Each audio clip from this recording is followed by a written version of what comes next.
Ne konsiderojmë se diskutimi mbi pezullimin dhe ndalimin e ushtrimit të funksionit publik për persona që janë të akuzuar për korrupsion është shumë i rëndësishëm si për sundim të ligjit, si për mbrojtjen e integritetit institucional. Vëmendje veçantë gjatë këtij diskutimi do t'i përkushtohet edhe kornizës legjislative, po ashtu dhe asaj institucionale se si rregullohet çështja e pezullimit të detyrës së këtyre zyrtarëve.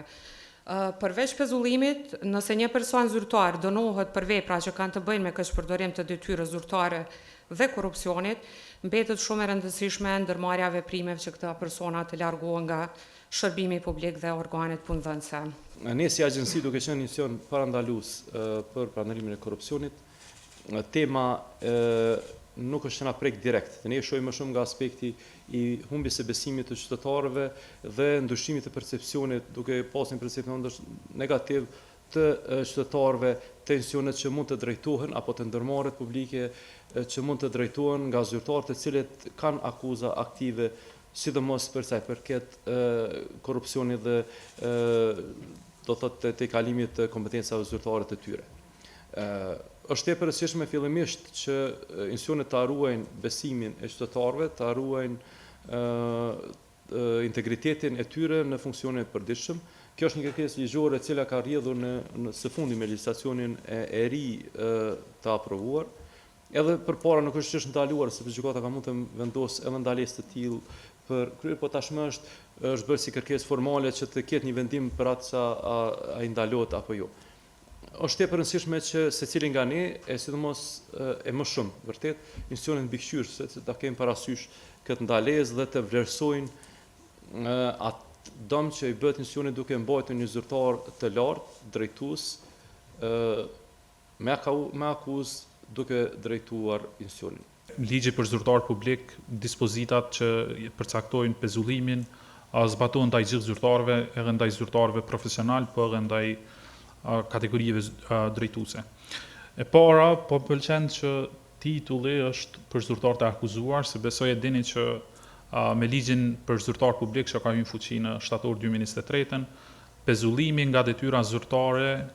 për shkak të veprës penale ka qenë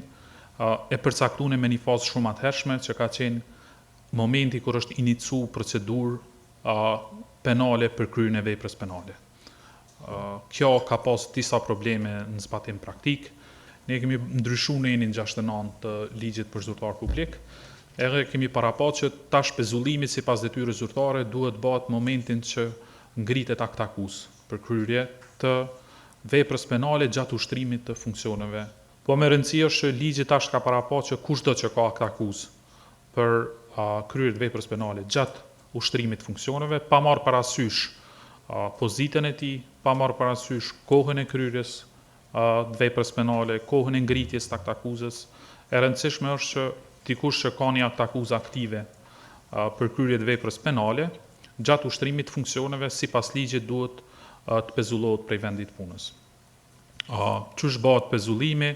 edhe këtu kemi pas disa ndryshime. Dispozita e ligjit për zyrtar publik është tash më e qartë tek çështja e pezullimit, po duhet me pas parasysh se dispozita e ligjit punës është shumë më e gjatë, edhe shumë më e paqartë për shkak se ligji i punës e parasheh ndërprerjen e përkohshme të punësimit, që sipas ligjit bëhet në rastet kur ka dyshim të bazuar që dikush ka kryer vepër penale. E që dyshimi i bazuar sipas kodit procedurës penale është faza para ngritjes të akt akuzës. Domethënë edhe ligji i punës e parasheh që pezullimi mund të bëhet edhe në momentin para ngritjes të akt akuzës, kështu që konsiderojmë ndryshimin që e kemi bërë te ligji për zyrtar publik, kemi siguruar që të jetë një nivel më i avancuar i rasteve kur pezullohen zyrtar, domethënë prej akt akuzës e tutje, po edhe që aty ju njihen drejtat edhe momentin që shpallën pafajshëm ju kompenzohen krejt ato drejta që ai ka pas gjatë kohës. Detyrimi mbetet të gjitha institucionet që në moment që plotësohet fakti i shkaqe ligjore të pezullimit ose të largimit,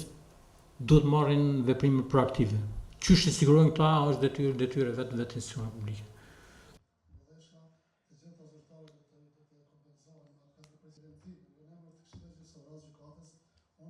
që është e vërtet, ju kisha inkuraju institucionet administrative këtë rast, po edhe këtë çështje ta ketë parasysh dhe të plotësojë ky ligj dhe në rast se ta, siç e lexova unë atë atje, dhe në gjatë